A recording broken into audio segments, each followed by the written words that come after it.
tudo bem? Eu sou a professora Sara e hoje a gente vai falar sobre a primeira parte da terceira apostila, tá? Em relação à história, né, nesse primeiro momento, a gente vai conhecer um pouquinho sobre as principais causas e os principais acontecimentos, né, da Primeira Guerra Mundial, que foi o conflito que ocorre entre os anos de 1914 e 1918. Mas antes a gente vai conhecer um pouquinho sobre os antecedentes da guerra, né? Alguns países, por exemplo, estavam extremamente descontentes com a partilha da Ásia e da África, que ocorreram no final do século XIX. A Alemanha e Itália, por exemplo, haviam ficado de fora do processo neocolonial, enquanto a França, né, e a Inglaterra podiam explorar diversas colônias ricas em matérias-primas e com um grande mercado consumidor. A insatisfação da Itália e da Alemanha nesse contexto pode ser considerada uma das causas da Grande Guerra, né, como era conhecida antes de surgir depois a Segunda Guerra Mundial. Então, sempre que vocês verem o termo Grande Guerra, também está se referindo à Primeira Guerra Mundial. Vale lembrar também que no início do século XX havia uma forte concorrência comercial entre os países europeus, principalmente na disputa pelos mercados consumidores. Essa concorrência vai gerar vários conflitos de interesse entre as nações. Ao mesmo tempo, os países estavam empenhados numa rápida corrida armamentista, já como uma maneira de se protegerem ou atacarem no futuro próximo. Essa corrida bélica gerava um clima de apreensão e medo entre os países, onde um tentava se armar mais do que o outro. Inclusive, a Europa, né, vai ficar conhecida também nesse período como um barril de pólvora, né, pronta para explodir, que vai ser o que acontece. A gente tinha também outras duas características importantes, né, relevantes sobre os antecedentes da guerra, que é o pan-germanismo e o pan-eslavismo, que também influenciou e aumentou o estado de alerta na Europa. Havia uma forte vontade nacionalista dos germânicos em unir em apenas uma nação todos os países de origem germânica. O mesmo acontecia com os países eslavos. O estopim, né, da Primeira Guerra Mundial ocorre devido ao assassinato do Francisco Ferdinando, que era o príncipe do Império Austro-Húngaro, durante uma visita que ele fez à Bósnia. As investigações levaram ao criminoso um jovem integrante de um grupo sérvio chamado Mão Negra, contrário à influência da Áustria-Hungria na região dos Balcãs. O Império Austro-Húngaro não aceitou as medidas tomadas pela Sérvia com relação ao crime e no dia 28 de julho de 1914 declarou guerra à Sérvia. Porém, os países europeus, né, muito antes disso, eles tinham começado a fazer alianças políticas e militares desde o finalzinho do século XIX. Durante o conflito mundial, essas alianças permaneceram. E de um lado, havia a Tríplice Aliança, que foi formada lá em 1882 por Itália, Império Austro-Húngaro e Alemanha. A Itália passa para outra aliança em 1915.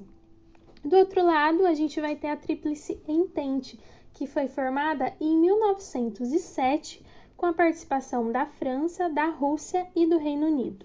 O Brasil, por exemplo, também participou da Primeira Guerra Mundial, enviando para os campos de batalha enfermeiros e medicamentos para ajudar os países da Tríplice Entente. Então aqui, na número 1, a gente tem um mapinha, né? Ele fala, observe o mapa a seguir e responda a questão 1. Ele está falando sobre esse processo das alianças, né? Essa política de alianças. Então, vocês vão ler as alternativas aqui na número 1 e vão marcar a correta em relação às alianças, né? Qual país fazia parte, né, de qual aliança, quem foi formada primeiro. A número 2, a gente tem algumas atividades relacionadas a frases verdadeiras e frases falsas, então vocês também precisam fazer uma leitura com bastante calma, com bastante atenção aí. Continuando em relação a esse processo, a gente vai falar como que foi o desenvolvimento da Primeira Guerra Mundial. As batalhas, elas se desenvolveram principalmente em trincheiras. Os soldados, eles ficavam muitas vezes, né, entrincheirados, lutando pela conquista de pequenos pedaços de território. A fome e as doenças também eram os inimigos desses guerreiros, né? Nos combates também houve a utilização de novas tecnologias bélicas, como por exemplo o tanque de guerra, avião. Enquanto os homens lutavam nas trincheiras, as mulheres trabalhavam nas indústrias bélicas como empregadas. Então vai ter uma maior participação feminina, né, no mercado de trabalho. As mulheres então deixam de fazer apenas as atividades domésticas e começam a ocupar espaços públicos. Aqui a gente tem duas imagens que vocês também vão fazer uma análise, olhar com bastante atenção essas imagens para responder as questões 3, 4 e 5, né, que falam sobre algumas características também relacionadas ao papel da mulher e também, né, sobre essa corrida armamentista e tudo mais que ocorre na Primeira Guerra.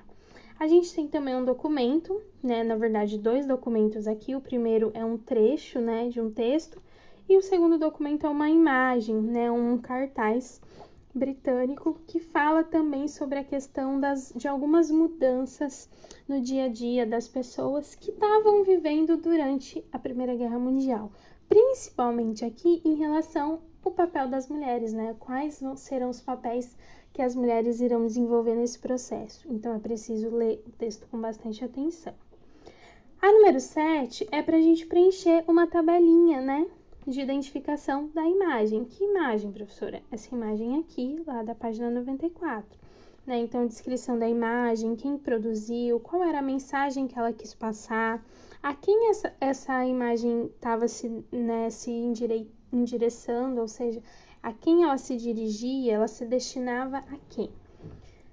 Aí depois a gente tem um mapinha, né, da Europa antes da guerra, na verdade no início, né, da Primeira Guerra Mundial, aí para o lado esquerdo, em 1914, e um mapa da Europa pós-guerra, né, a partir de 1918. Então a gente percebe que teve uma modificação muito grande. Tinham alguns impérios, alguns reinos que deixam de existir, né, depois da guerra e passam a ter, né, o surgimento de novos países.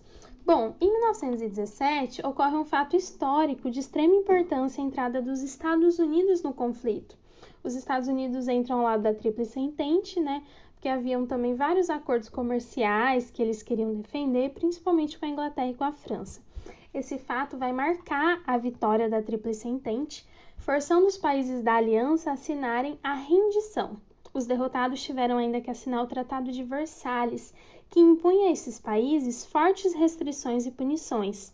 A Alemanha teve seu exército reduzido, sua indústria bélica controlada, perdeu a região do corredor polonês, teve que devolver à França a região da Alsácia-Lorena, além de ter que pagar os prejuízos da guerra dos países vencedores. O Tratado de Versalhes teve repercussões na Alemanha, influenciando o início da Segunda Guerra Mundial. A guerra gerou aproximadamente 10 milhões de mortos, o triplo de feridos, arrasou campos agrícolas, destruiu indústrias, além de gerar grandes prejuízos econômicos. Então, por enquanto, é isso. E aí, no próximo vídeo, a gente vai falar sobre o resto das questões.